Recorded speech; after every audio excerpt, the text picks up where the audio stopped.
From PMI's office in Newtown Square, this is PMI Chapter News. Welcome to this special edition discussing the essentials of chapter management with our anchors Alex Brock and Hudson Briggs, our own top chef Winston Piccola, our meteorologist Gregory Rains, and our sports anchors Rufus Bear Garrison and Duffy Parson reporting. We cover breaking news, important developments, and the board trends that matter the most to you. Hello, I'm your anchor, Alex Brock. And I'm Hudson Briggs, PMI Chapter News Correspondent. Welcome to this news program. This broadcast features real-world chapter board leader issues presented by fictional characters and fictional stories. The stories you're about to hear are plausible and could happen to you. On to our top story. What is governance? Well, governance refers to the process of governing, including the interaction and decision-making among all those involved. Governing documents provide the necessary guidance for board members to fulfill their responsibilities to chapter members who have elected the board to manage the chapter on their behalf. As a chapter leader, governance is your responsibility to be aware, understand the policies, and to commit yourself to adhering to them. Today's guest, Beatrice Heitler-Clevens, has spent years researching nonprofit board management and its impact on associations and its members. She currently heads up an international nonprofit working to strengthen association board leadership called Springboard. Welcome, Beatrice. Thank you. I'm excited to be joining you today. Now you've been traveling nonstop investigating association board leadership. What would you say has been the most profound discovery for you? And we will be right back later with our expert, Beatrice Heitler-Clevens from Springboard, with more on this special report. Up next in PMI's Chapter Kitchen, we have our top chef, Winston Piccola, sharing his recipe for success and biscuits. Stay tuned.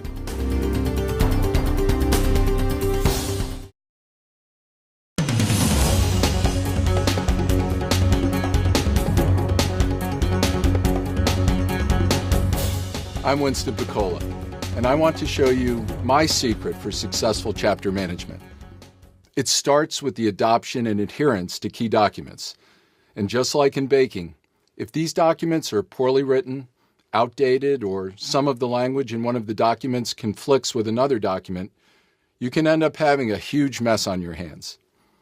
Chapter governance can seem to be a mundane and boring task to some, but nothing is more critical than the board investing the necessary time to ensure that their documents are in order and comply with all the various chapter stakeholders.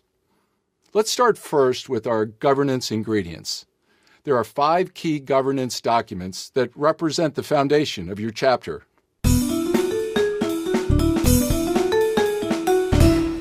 All chapters need to become incorporated as a separate entity by the governing authority in their jurisdiction. Incorporation protects the members and the officers in the event of an adverse financial judgment levied on the chapter by some legal proceeding. Articles of incorporation represent a legal contract between the chapter as a separate entity and the governing body that grants corporate status.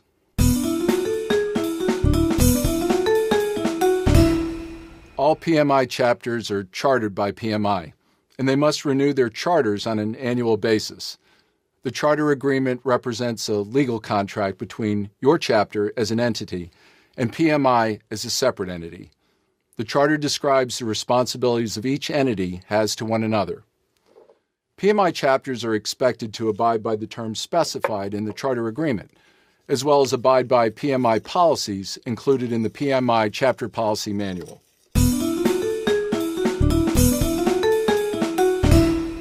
Chapter bylaws represent a contract between the chapter as an entity and the owners of the entity, the chapter members. The bylaws provide assurance to the members that the affairs of the chapter will be managed with their best interests in mind. Bylaws terms are often broadly written to allow the board of directors the flexibility to act on the members' behalf. Because they are broadly written, chapter bylaws often do not provide sufficient guidance to the board of how they are to fulfill the day-to-day fiduciary responsibilities to the members.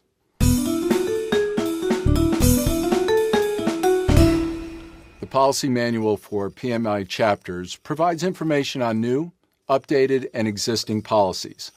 Whether you're a newly elected or appointed officer or have been a long-time PMI chapter volunteer, this information is important for PMI chapter volunteers to understand and adhere to these policies.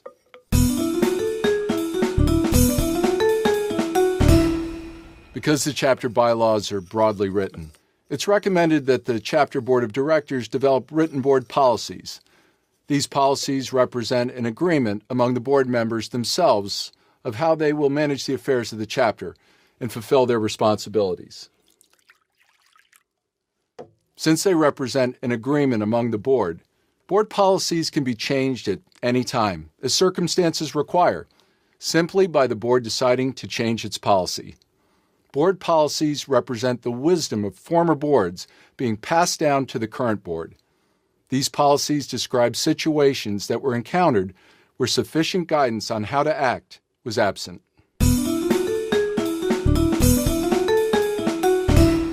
Poorly written governance documents, or none at all, is like having a bad recipe, or no recipe at all.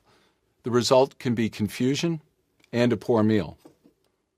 These governance documents provide guidance for a board member to follow, so they can focus on member value and not have confusion and conflict among the board members themselves of how to manage the affairs of the chapter business.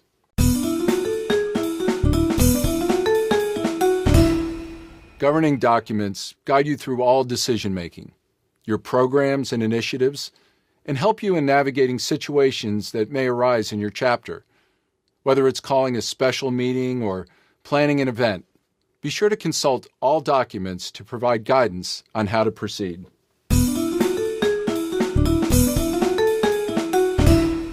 Each governing document or ingredient is equally important.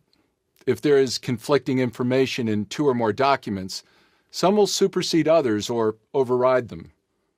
The order is Chapters, Articles of Incorporation, PMI Chapter Charter Agreement, Chapter Bylaws, Policy Manual for PMI Chapters, and Chapters, Policies, and Procedures. It's just like when I make my biscuits. I know I need flour, butter, and milk. If I don't use the right amount of something or I forget the butter, my biscuits won't turn out. Now you might be wondering, where do you get examples of well-written governance documents, like getting the best quality ingredients for a great recipe? A general grocery store may not be the best location.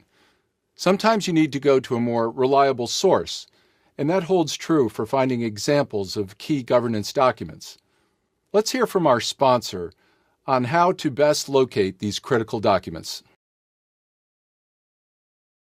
And that's how you make these awesome biscuits. Back to you, Hudson. Wow, Chef, those are some great biscuits. Have you ever witnessed conflict among your fellow board members where there was a disagreement that became personal? Do you feel like there is no hope for a resolution and you're wondering why you've agreed to serve if this is an example of the volunteer experience? Potential conflict among board members has its roots in the passion volunteers bring to the organization. Volunteers care deeply, and this can stir up disagreement. You may experience this at any level, as a chapter leader or not. Your chapter shines when there is diversity of people and opinions, but sometimes emotions can run high and people can struggle with conflict. Your chapter partner and region mentor can help provide objective points of view, but in addition, PMI has an established conflict resolution program. The program outlines who should be involved, what the appropriate steps should be, and when and how a situation should be escalated. Let's hear from two leaders who got resolution thanks to the program. Conflict is uncomfortable, but it shouldn't be ignored, and almost always, when handled professionally and maturely, conflict resolution will lead to an outcome that takes into consideration many points of view. If you're struggling with something within your chapter, the PMI Conflict Resolution Program can help to provide fair and objective points of view and a process to resolve an issue.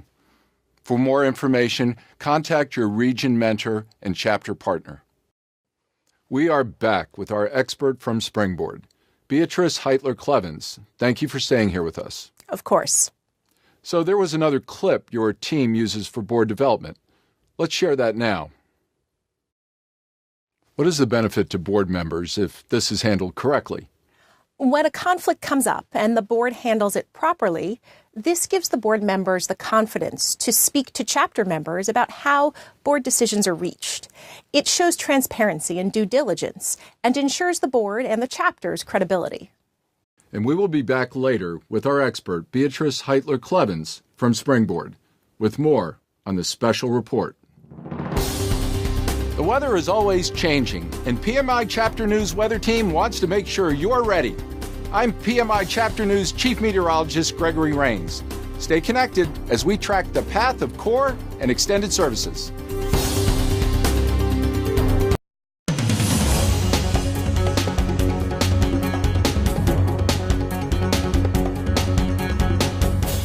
It's the big question on everyone's mind this time of year. What's the outlook for the coming months? I'm PMI Chapter News Chief Meteorologist Gregory Rains. This is your Futurecast, so you know what to expect and what you need to do now so that you're prepared for any storms that may come your way. Now, before we look ahead at the coming months, maybe you are curious about the framework for chapter management. The catalog of core and extended services describes activities or products that chapters can deliver to provide value to members. The catalog is segmented into core services and extended services. Core services must be provided by the chapter to its members, while extended services are additional services that a chapter can provide to its members. For each service, there's a measure and a minimum level that the chapter must provide. Chapters are responsible for reporting against the metrics annually, beginning on their first charter anniversary. Now that you know what's expected, let's look at how you can be prepared for the year so you're ready for any storms that may come your way. First, we'll take a look at the deliverables that are date-driven, and then we will look at those that depend on your board's fiscal year and election cycle. Let's start with the annual charter renewal. Due on the 31st of March, the charter renewal process confirms that chapters have met PMI's minimum performance requirements. It collects information on chapters' prior year activities to ensure compliance with PMI policies. It requires that chapters verify to PMI annually that they have maintained their incorporated registered status. This process also requires that chapters verify that they have complied with all relevant governmental, tax, and filing requirements, including all national, federal, state, or provincial, and similar requirements. Chapter awards reward chapters that provide extraordinary member value. Submissions for those chapters that have been pre-qualified are due on the 30th of April. Will your chapter pre-qualify? Make sure your charter renewal is completed on time and in compliance. Also, make sure your chapter is meeting or exceeding average retention rates in the chapter's region. Finally, make sure your chapter is meeting or exceeding average scores for overall member satisfaction, likelihood to renew, and likelihood to recommend chapter membership as scored in the Membership Satisfaction Survey. And for U.S. chapters only, the chapter tax filing deadline is the 15th of May. Rain, sleet, slush, and snow. No matter what the weather, your chapter will be on the right track if you remember those deadlines. You've already heard about some of the core services, but let's take a closer look at some items whose dates are dependent upon the board's fiscal year and/or election cycle. We've got quite a list here: elections, board transition and orientation, officer updates, policies and procedures, bylaw review, annual planning, and financial review. Annual elections are a requirement and integral part of the chapter's existence, so it is very important to promote the nomination and election process. It's important to ensure that the candidates have the opportunity to learn about the roles they may be interested in and qualify for. Once elected, new board members need the time to learn about the current state of their role's obligations, and the outgoing officer must ensure information has been transitioned. This orientation is just the beginning. After elections are complete, it's the responsibility of the chapter president or chair to update officers' listings within the PMI component system. This should be done following annual elections and once the new chapter leaders begin their terms to ensure continuity of leadership access to the records within the component system. Policies and procedures are necessary because they eliminate confusion, provides guidance, create structure, and enforce uniform standards. Having these in place also simplifies volunteer leader onboarding and development.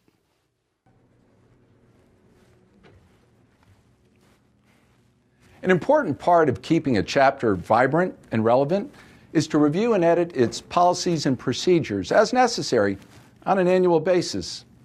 Don't get caught in the rain with outdated policies. PMI strongly encourages chapters to review their existing bylaws every 3 years, or when the operations change. Don't forget, it's required that PMI reviews and approves the bylaws before the chapter's membership votes to approve them, and bylaws must be submitted in English for review and approval by PMI. The final piece of our Futurecast is annual planning. The chapter board determines the chapter's annual plans and goals and commits to meeting these objectives. The chapter needs to conduct a needs assessment and provide assurance that the necessary resources are being applied in order to deliver member value and meet the goals established by the board. Resources involve not only financial resources, but also human resources, your volunteers. As part of your annual review, you should also conduct your financial review. To really provide annual focus and alignment of your chapter leaders and volunteers, we recommend that you pick 2 to 3 initiatives to set your sights on and work together in an integrated manner to achieve your goals. Bear Garrison and Duffy Parson will be giving us more insight into annual planning later in the broadcast. Well, that's quite a lot. But these core services are integral in delivering value to your members. We are looking forward to a successful year, with mostly clear skies ahead. Back to you, Hudson. Thank you, Gregory. Great information for chapter management. The Core and Extended Services tells you what you need to accomplish, and the annual charter renewal is a summary of what your chapter did for the previous year. All chapter leaders need to be familiar with the charter renewal. Part of your fiduciary responsibility is to know what is submitted. But do you know how to find your charter renewal? The component system is where you will find this, as well as many other important documents, like chapter contact information, chapter business records, chapter officers listing, and your chapter's geographic territory. Make sure you have access to the component system so you can review. And if you don't, contact your chapter president so they can provide it to you. And if you haven't logged in yet, be sure to log in today. This brings us back with our expert from Springboard, Beatrice Heitler-Clevens. Thank you for staying here with us. My pleasure. So here is another clip your team uses for board development. Let's share that now. This can be a challenging one. Can you talk a bit about why this is important?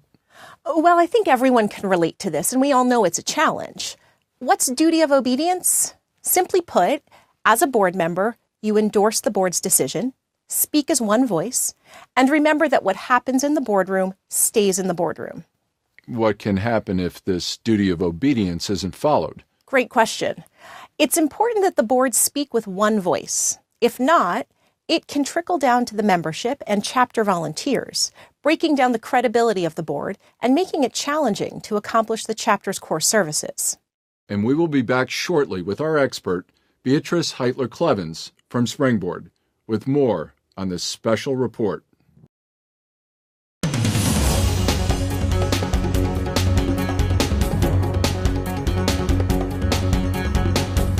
Annual planning is one of the biggest events of the board. Welcome back. I'm Rufus Bear Garrison. And I'm Duffy Parson. The annual planning process addresses the strategic alignment to PMI, as well as the operational business objectives. The annual process needs to address both the current fiscal year, as well as providing direction for future years. Annual planning leads to enhanced member value. That leads to a positive member experience. It prepares the board and provides focus for the priorities that need to be accomplished when the new year begins. Right. You cannot win without a plan.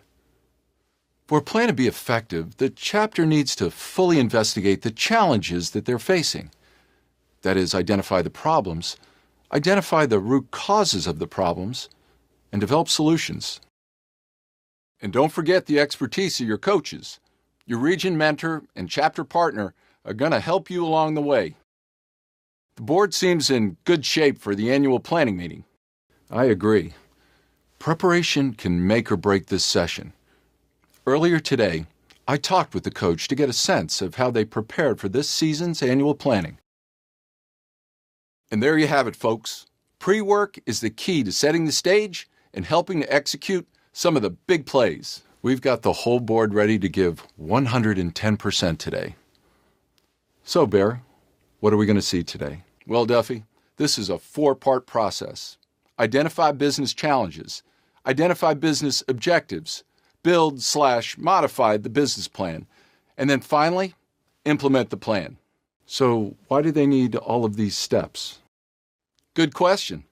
In the first quarter, we'll see them review the previous year's wins and losses. They will probably use one of their tried and true plays, the SWOT analysis. This helps the chapter leaders identify any threats. This strategic planning tool is used to discuss and clearly identify strengths, weaknesses, opportunities, and challenges for the chapter.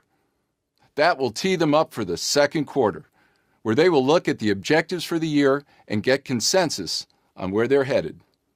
As we get closer to the middle of the event, or halftime, we should see them reviewing their annual plan to make sure their objectives are in alignment. Finally, I expect they'll be pulling out the budget. They're definitely going to want to make sure their plan is going to work within the budget. Looks like they're really getting into it now. Let's see what's going on. Thanks to the coach for that interview, and best of luck to everyone out there. Until next time, back over to you, Alex, with the final segment on the Fiduciary Duties Special Report. Thank you, Bear and Duffy. Beatrice Heitler-Clevens, thank you for staying here with us. Thank you. You've got one last clip on fiduciary responsibility. Let's share that now. Duty of integrity requires that standard business practices must be followed in an ethical and honest manner, and that the PMI Code of Ethics and Professional Conduct be followed, ensuring all are treated fairly and with respect. What an important message. So glad that you could join us today and share this with our viewers. Before we let you go, do you have any closing thoughts? Well, thanks for joining us today. It was great to be here. Thanks to Beatrice Heitler-Clevens for joining us. I'm Alex Brock, and that's the PMI Chapter News for today. For Hudson Briggs and all of us on the PMI Chapter News team, we hope your news is good news. Bye-bye.